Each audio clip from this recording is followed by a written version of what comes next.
Hi,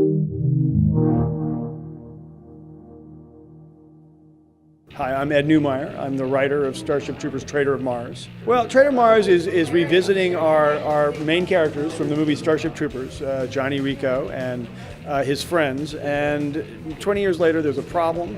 There's a plot within the government, within the Federation, and the friends have to reunite to save the Federation. This is really great seeing all these characters together again. I mean, even Dizzy makes an appearance in a way. So talk about like how that influenced to bring these great iconic characters back from the '97 film. Well, I thought I knew a way that I could bring Dizzy Flores, who was killed in the first film, back, legitimately back, as opposed to cheating. And I thought that would be fun for fans to see, to have Johnny Rico and Dizzy together again. And I knew that it would be fun to have Casper Van Dien and Dina Meyer working together again. So that was one of the reasons I did that. I find in general these characters are easier for me to write than other things I write. I seem to know them very well. I guess I spent a lot of time with them, and the world they're in amuses me, and their struggles I find fun. It's great because they were all friends, really close friends in high school, right. And then they kind of separated, and they still remain friends, but friends in a different way. And it kind of symbolizes, like, as you grow older, how relationships can change. Right.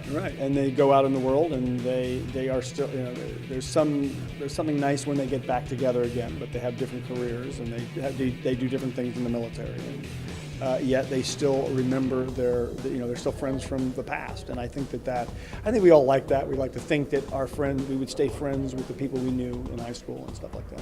So you guys have, in the first movie, and continuing on through the series, you guys have had that Federation, would you like to know more type of mainstream social media that is present now that was not even, no one would have thought in '97 that today that's how it would be like. Now, what was involved in that process in making that prediction that this is how the world was going to be in 20 years? I don't know. We had done, Paul Verhoeven and I had done RoboCop together, and in RoboCop I put in these, what we called media breaks, which were then kind of it was right just when cable was coming in, news shows. And I've always been interested in news. My father was a journalist. My mother taught journalism. And so I think when I came to Starship, I thought, I kind of want to do this, but I don't want to repeat myself.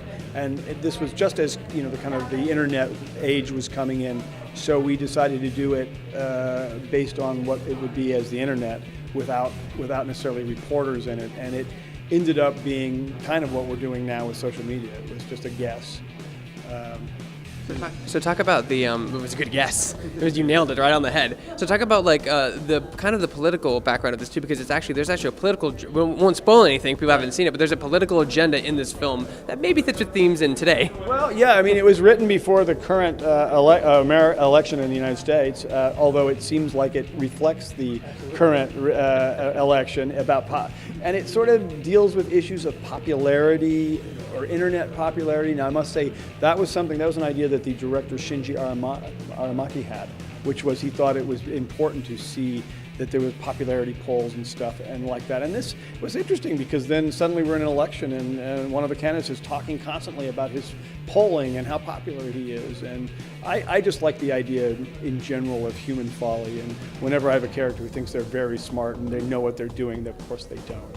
And in this case, there's somebody who's very smart in the Federation who thinks they have a good idea about how to run things, and it's probably not the best thing. So we hopefully have good characters who will come and, at least in fiction, will prevent these things from going wrong.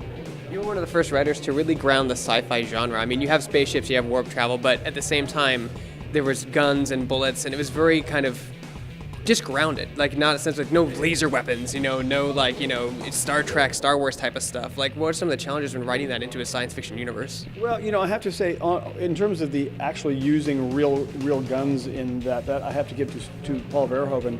I hadn't really thought that far about what the weapons would be like, but I did think they might be some sort of laser or plasma-based thing. And he wanted real weapons. I think he wanted it to feel real.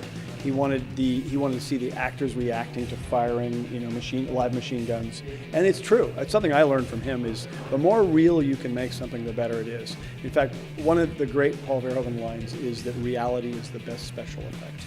And it's really true. If you can make something feel real, the audience will pay attention to it immediately. And even though we like things that are fantasy as well, but I think Paul is more interested in reality than in fantasy.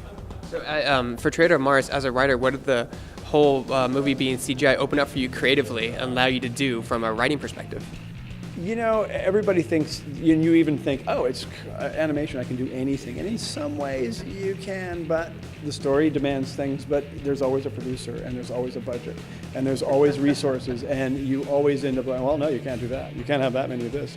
So, there are freedoms with it, but you still have to write to resources and to what people can do. So for the really hardcore nerds out there, what's the status of the war in Traitor of Mars? Are we winning the war? Are we still fighting the war? The war in Starship Troopers is forever. It may just go on and on and on and on. I do believe that the human race is not at an advantage here. That the human race has to get its act together, because otherwise they will be overwhelmed by the bugs. And in my mind, the war never ends.